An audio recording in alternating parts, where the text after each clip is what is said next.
শুনবেন। ত্রিভুবনের দেবগণের নিমন্ত্রণ কইলা, ত্রিভুবনে দেবগণে নিমন্ত্রণ কইলা, ত্রিভুবনে দেবগণে নিমন্ত্রণ কইলা। এখন যাদের যাদের নিমন্ত্রণ করেছে তারা এসেছে। আপনাদের মতো চুপ করে নিজের নিজের জায়গায় বসেছেন। সবাই নীরবতা পালন করে শান্ত হয়ে স্থির লক্ষ্যে নিজের নিজের জায়গায় বসেছেন।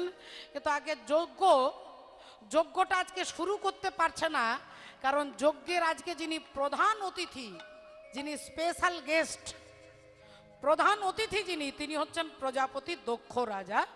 আর সেই দক্ষ রাজা ইচ্ছে করে একটু দেরি করছে, যাতে সবাই আমার জন্য অপেক্ষা করে, যাতে সবাই আমার আসার রাস্তাটা দেখে। তাই তিনি ইচ্ছে করে একটু দেরি করছে। আর সবাই একবার রাস্তার দিকে তাকাচ্ছে, একবার যজ্ঞের দিকে, একবার রাস্তায়, একবার যজ্ঞের, এখনো আসছে না। দেখতে দেখতে বেশ কিছুক্ষণ পরে প্রজাপতি দক্ষ রাজা আসছে। একটা ধর্মীয় অনুষ্ঠানে, একটা ভগবানের নামে একটা যজ্ঞের অনুষ্ঠানে আসছে। কিরকম করে আসছে? একটা হাতের ওপরে আরেকটা হাত দিয়ে মাগো। হেন কালে আইলেন দক্ষ প্রজাপতি, হেন কালে আইলেন দক্ষ প্রজাপতি, হেন কালে আইলেন দক্ষ প্রজাপতি। হাতের ওপরে হাত দিয়ে বুক ফুলিয়ে অহংকার করে, আরে তাহারে দেখিয়া সবে করে প্রণত, তাহারে দেখিয়া সবে করে প্রণত, তাহারে দেখিয়া সবে করে প্রণত। তাকে দেখে যে যেখানে ছিল সবাই নিজের নিজের জায়গা ছেড়ে উঠে দাঁড়িয়েছেন। উঠে দাঁড়িয়ে হাত জোড় করছেন, নমস্কার করছেন, মাথা নিচু করছেন, সবাই প্রণাম করছেন, সম্মান জানাচ্ছেন। প্রজাপতি দক্ষ রাজা ডান দিকে তাকিয়ে দেখিয়ে নিলেন, এরা আমাকে দেখে সবাই হাত জোড় করেছে, এরা আমাকে দেখে হাত জোড় করেছে, এরা সবাই আমাকে দেখে হাত জোড় করে নমস্কার করছে। কিন্তু একই ওই ডান দিকের কোণে তিনটে চেয়ারে তিনজন বসে আছে, তারা আমাকে দেখে উঠেও দাঁড়াচ্ছে না, আমাকে দেখে হাত জোড় করছে না, আমাকে দেখে নমস্কার করছে না। তাহলে ওরা কে একবার ভালো করে দেখি, তারপরে মজাটা দেখিয়ে ছাড়বো। প্রজাপতি দক্ষ রাজা ভাবলেন একবার ভালো করে দেখে নি, ওইখানটা একটু অন্ধকার, তাই খুব পরিষ্কার দেখা যাচ্ছে না। ভালো করে দক্ষ প্রজাপতি দেখতে গেলেন, আর দেখেই তিনি বুঝতে পেরে গেলেন প্রথম চেয়ারেই বসে আছে আমার বাবা। আমার বাবা গো বাবা। প্রজাপতি দক্ষ রাজার বাবার নাম হচ্ছে ব্রহ্মা। তাহলে প্রথম চেয়ারে আমার বাবা বসে আছে। বাবা তো আর ছেলেকে নমস্কার করবে না, আর বাবা ছেলেকে দেখে উঠেও দাঁড়াবে না। তাহলে বাবা বসে আছে, বেশ করেছে, ভালো করেছে। আচ্ছা, বাবার পাশের চেয়ারে কে বসে আছে একটু দেখি। আর যেই দেখতে গেলেন অমনি দেখলেন পাশের চেয়ারে আমার বাবারও বাবা বসে আছে। আমার বাবারও বাবা মানে আমার দাদু। আমার দাদু বসে আছেন। তিনি কে না, তিনি হচ্ছেন ভগবান বিষ্ণু। বিষ্ণুর নাভি থেকে ব্রহ্মা সৃষ্টি হয়েছে। তাহলে আমার বাবার বাবা, তাহলে দাদু তো আর আমাকে দেখে নমস্কার করবে না, আর দাদু আমাকে দেখে হাত জোড় করবে না। তাহলে দাদু বসে আছে, বেশ করেছে। আচ্ছা, দাদুর পাশের চেয়ারে কে বসে আছে একটু দেখি। আর যেই দেখতে গেলেন অমনি চোখগুলো বড় বড় হয়ে গেল, গায়ের লোমগুলো সব দাঁড়িয়ে গেল, থরথর করে কাঁপছে। আর কাঁপতে কাঁপতে বলছে, ছোট লোক, অসভ্য, মূর্খ, গাধা, বাঁদরের মতো চোখ, ছোট লোকের সঙ্গে মেশে, ছোট লোকের সঙ্গে আসা যাওয়া করে, ছাই ঘর্ষ গায়ে মাখে, সারাদিন বম বম বলে চিৎকার করে। কথাটা কাকে বলছে মা? হ্যাঁ,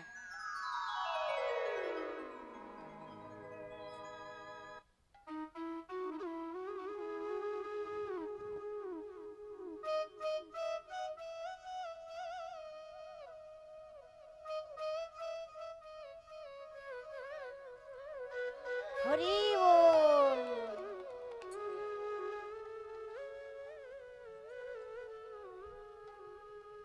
কথাটা কাকে বলছে আপনারা বুঝতে পেরে গেছেন, বাবা ভোলেনাথকে। তা ভোলেনাথের ভোলেনাথ হচ্ছে জামাই আর শ্বশুর মশাই হচ্ছে দক্ষ রাজা। এখন জামাইকে যেই এতগুলো কথা বলছে, জামাই কি কাজ করে না, জামাইয়ের ডিপার্টমেন্টটাই হচ্ছে ধ্বংসের ডিপার্টমেন্ট। সেই শিব ঠাকুরকে, যিনি হচ্ছেন তত্ত্বের সম্রাট, তত্ত্ব যিনি সম্রাট, তাকে বলছে ছোট লোক, তাকে বলছে গাধা, তাকে বলছে মূর্খ। আর বাবা ভোলেনাথ এই কানে শুনছেন আর এই কান দিয়ে বার করে দিচ্ছেন, এই কানে শুনছেন এই কান দিয়ে বার করে দিচ্ছেন, বাবার কিছু যায় আসে না। বাবা হচ্ছে বৈষ্ণবানাং যথা শম্ভু, তিনি পরম বৈষ্ণব। আর বৈষ্ণবের কাছে নিন্দে করলেও তার কিছু যায় আসে না, আর প্রশংসা করলেও কিছু যায় আসে না। তাই তিনি এখানে শুনছেন, এখান দিয়ে বার করে দিচ্ছেন। কিন্তু শিব ঠাকুরের ভক্তরা ছেড়ে দেবে না। শিব ঠাকুরের যারা দলের লোক, যারা ভক্ত লোক, তারা বলে উঠলেন, এই কি বলছেন? আপনার সাহস তো মন্দ নয়, আপনি আমাদের মালিককে বলছেন গাধা, হ্যাঁ, যার থেকে পণ্ডিতে জগতে কেউ নেই। আপনি আমাদের মালিককে বলছেন অসভ্য, যিনি হচ্ছেন যোগীরা, যোগীদের মধ্যে যিনি শ্রেষ্ঠ, আপনি তাকে বলছেন ছোট লোক। আপনার তো সাহস মন্দ নয়, আপনি মুখ সামলে কথা বলবেন, নইলে কিন্তু ভালো হবে না। আর অমনি ভৃগুমুনি ছুটে এসেছে, আমার অনুষ্ঠানে কোনো বিশৃঙ্খলা করবে না। ওখানে জামাই আর শ্বশুরের মধ্যে কথা হচ্ছে, মাঝখানে তোমরা নাক গলাচ্ছ কেন? তোমরা কেন নাক গলাচ্ছ? আমি ব্রাহ্মণ ভৃগু হয়ে তোমাদের অভিশাপ দিচ্ছি, আজ থেকে শিবগণ সব পাষণ্ডী হয়ে যাবে। আজ থেকে শিবগণ সব পাষণ্ডী হয়ে যাবে। শিব ঠাকুরের দলের লোকেরা বলে উঠলো, আচ্ছা আচ্ছা আচ্ছা আচ্ছা, দোষটা করলেন উনি আর অভিশাপ দিচ্ছেন আমাদেরকে। তাহলে আপনি হতে পারেন ব্রাহ্মণ, আমরাও শিবগণ আপনাকে অভিশাপ দিচ্ছি, আজ থেকে ব্রাহ্মণ হবে লক্ষ টাকার ভিখারি। আজ থেকে ব্রাহ্মণ লক্ষ টাকার ভিখারি হবে। বাবা ভোলেনাথ দেখলেন পরিবেশ নষ্ট হয়ে গেছে, এখানে আর থাকা যাবে না। বাবা ভোলেনাথ ওখান থেকে বেরিয়ে সোজা হাঁটতে হাঁটতে চলে যাচ্ছেন বাড়ি। সোজা হাঁটতে হাঁটতে চলে যাচ্ছে ভগবানের নাম গাইতে গাইতে। দেখুন, তার কোনো টেনশন নেই বাবা, তিনি হরিনাম গাইতে গাইতে চলে যাচ্ছে। শ্রীকৃষ্ণ গোবিন্দ হরে মুরারে, হে নাথ নারায়ণ বাসুদেব। শ্রীকৃষ্ণ গোবিন্দ হরে মুরারে, হে নাথ নারায়ণ বাসুদেব।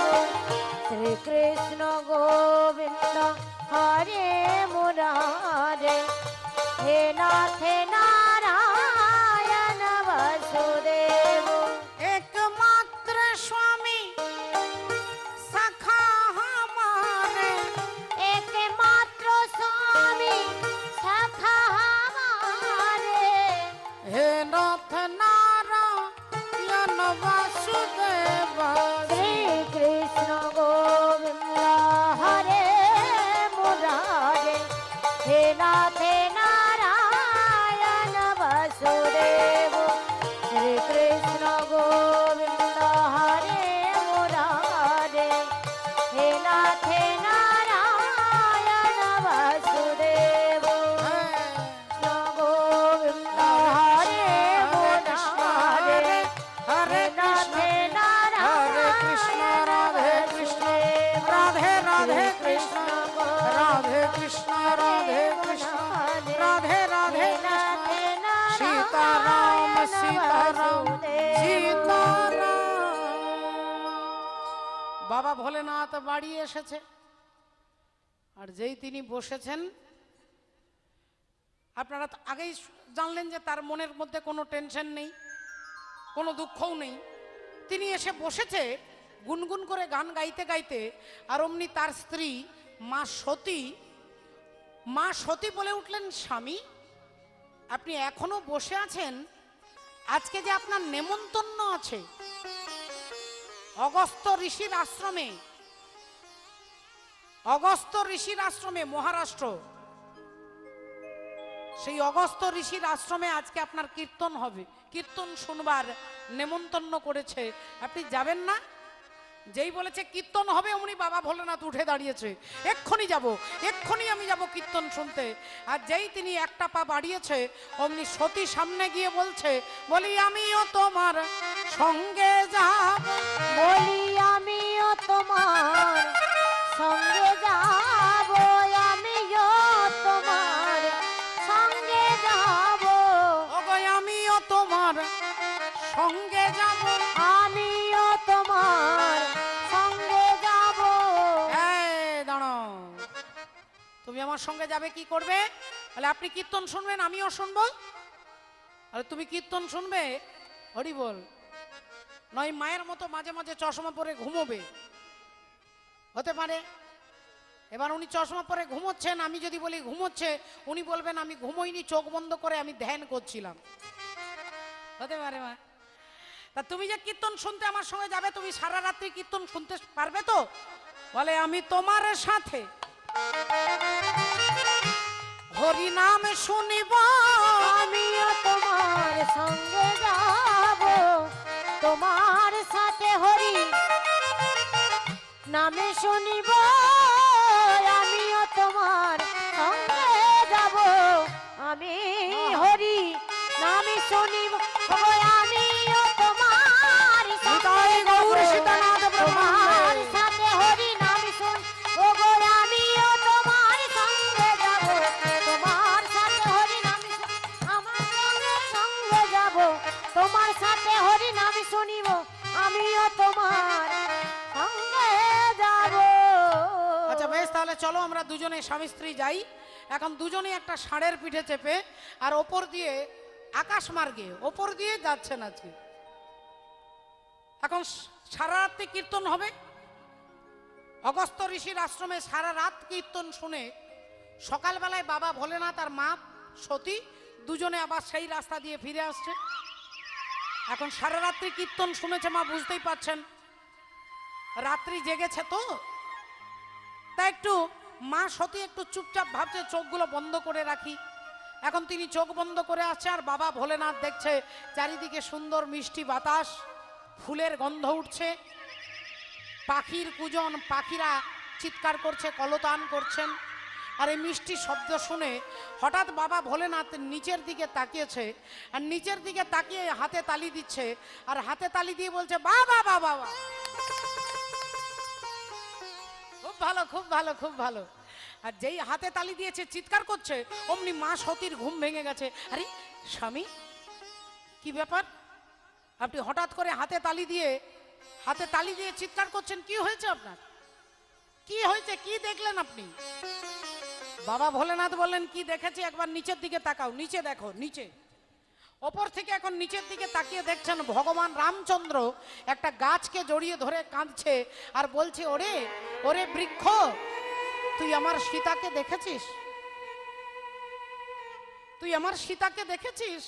আমি সকাল থেকে আমার সীতাকে খুঁজে পাচ্ছি না, আমি আমার সীতাকে খুঁজে পাচ্ছি না।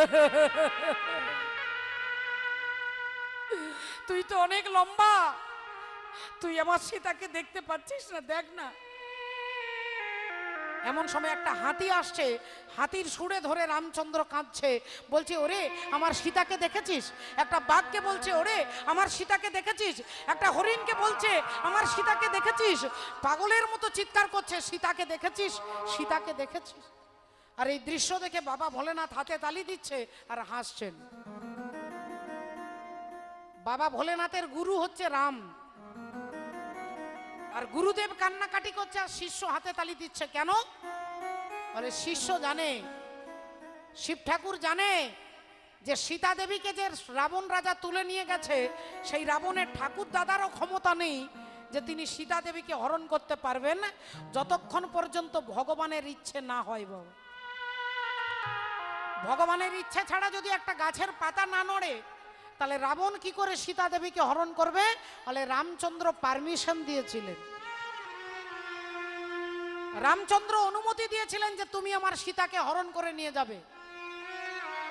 হরি বল, রাধে রাধে। ভক্তমণ্ডলী, ভক্তিমতী মায়েরা, রাজা দশরথ তিনি অন্ধ মুনির পুত্র, মুনি অন্ধ, দেখতে পায় না, তার স্ত্রীও অন্ধ, স্বামী স্ত্রী দুজনেই অন্ধ। তাই অন্ধ বাবা মা ছেলেকে জল আনতে পাঠিয়েছে। আর রাজা দশরথ জঙ্গলে শিকার করতে এসে ভাবলেন কোনো বনের পশু, আর পশু মনে করে শব্দভেদী বাণটা ছুড়ে দিয়েছিলেন। অন্ধমুনির পুত্র সিন্ধুর বুকে গিয়ে লাগলো, তিনি ছটপট করতে লাগলেন। রাজা দশরথ এসে কান্নাকাটি করলেন যে আপনাকে আমি বনের পশু মনে করে আঘাত করেছি। সেই অন্ধমুনির পুত্র সিন্ধু বলে উঠলেন, মহারাজ আপনার কোনো দোষ নেই, আমি আপনাকে ক্ষমা করে দিয়েছি, কিন্তু আমার বাবা মা দুজনে অন্ধ, আমার বাবার জন্য একটু জল নিয়ে যেতে হবে আপনাকে।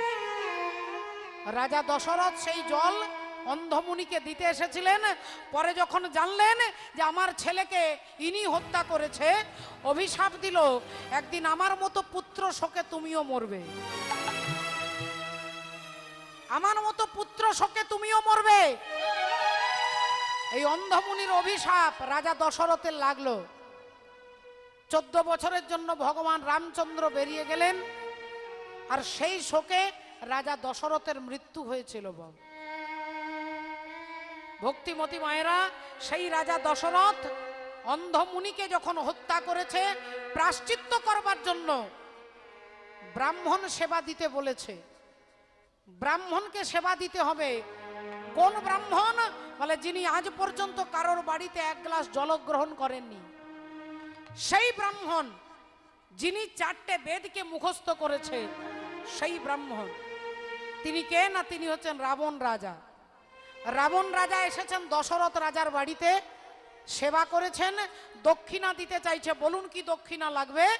রাবণ বললেন, একবার সীতা মাকে আমাকে দেখিয়ে দাও, একবার মা সীতাকে দেখতে চাই, আর কিছু চাই না, আর কিছু চাই না, একবার সীতা মাকে দর্শন করতে চাই।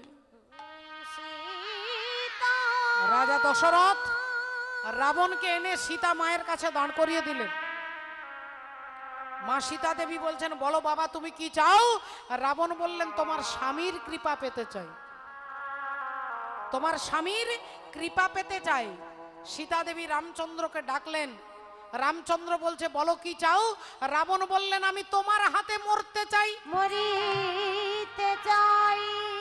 তখন ভগবান রাম বলছে, আর কদিন পরে, আর কয়েকটা দিন পরে আমি 14 বছরের জন্য আমরা 3 জন বেরিয়ে যাব। কথা দিচ্ছি রাজা রাবণ, এই 14 বছরের মধ্যে 11 মাসের মতো আমি আমার সীতাকে তোমার লঙ্কায় পাঠিয়ে দেব, আমি আমার সীতাকে তোমার লঙ্কায় পাঠিয়ে দেব। সবাই জানবে যে রাবণ সীতাকে হরণ করেছে, কিন্তু ভক্তরা জানবে যে রামচন্দ্রের অনুমতিতেই রাবণ রাজা সীতা দেবীকে হরণ করতে পেরেছে। তাহলে এটা বাবা ভোলেনাথ জানে যে রামের অনুমতিতে রাবণ তুলে নিয়ে গেছে। আর আজকে সেই রাম একটা গাছকে জড়িয়ে ধরে বলছে, আমার সীতা কোথায়, আমার সীতা কোথায়? তাহলে এটা অভিনয়, এটা অ্যাক্টিং করছে, এটা লীলা। লীলা মানে অ্যাক্টিং করা, লীলা মানে অভিনয় করা। ভগবান অভিনয় করছে, আর সেই অভিনয়টা দেখে বাবা ভোলেনাথ বলছে, তোমার অভিনয়টা খুব ভালো হচ্ছে, হাতে তালি দিচ্ছে। আর দক্ষ রাজার মেয়ে হচ্ছে সতী। বাবার যেমন অহংকার আছে, মেয়ের অহংকার। মেয়ে বললেন, দক্ষ প্রজা হরি বল। দক্ষ কন্যা সতী বলে উঠলেন, ভোলেনাথকে বলছেন, স্বামী যে রাম নাম আমরা সারা রাত্রি শুনলাম, সেই রাম আর এই জঙ্গলে যিনি কাঁদছেন এই রাম, এই দুজন কি আলাদা? এই দুজন কি আলাদা? বললেন, না, একজনই। যে রাম নাম আমরা সারা রাত্রি শুনেছি, সেই রাম আর এই রাম দুজনেই একই। বললেন, তাহলে আমার মনে হচ্ছে তোমার রাম ভগবান নন, আমার মনে হচ্ছে রাম ভগবান নন, রাম অন্তর্যামী নন। রাম যদি ভগবান হতো, ভগবান হলে অন্তর্যামী হতো, আর অন্তর্যামী হলে তিনি জানতে পারতেন যে তার সীতাকে রাবণ তুলে নিয়ে গেছে। আর তিনি যদি জানতেন, তাহলে গাছকে জিজ্ঞাসা করতো না, হাতিকে জিজ্ঞাসা করতো না, বাঘকে জিজ্ঞাসা করতো না, তাহলে তিনি আমার মনে হচ্ছে তোমার রাম ভগবান নয়। শিব ঠাকুর বললেন সতী তুমি মারাত্মক ভুল করছো, চলো এখান থেকে চলো। সতী চ্যালেঞ্জ করে বলছে আমি চ্যালেঞ্জ করে বলতে পারি রাম যে ভগবান নয় আমি প্রমাণ করে দেব। আমি চ্যালেঞ্জ করে বলছি তোমার রামের কান্না আমি বন্ধ করে দেব, তোমার রামের কান্না আমি বন্ধ করে দেব, আমি প্রমাণ করে দেব তোমার রাম ভগবান নন। বাবা ভোলেনাথ দেখলেন একে আর বোঝানো যাবে না, ভোলেনাথ ওখান থেকে বেরিয়ে চলে গেলেন। আর মা সতী কি করলেন? মা সতী সীতা সেজেছে।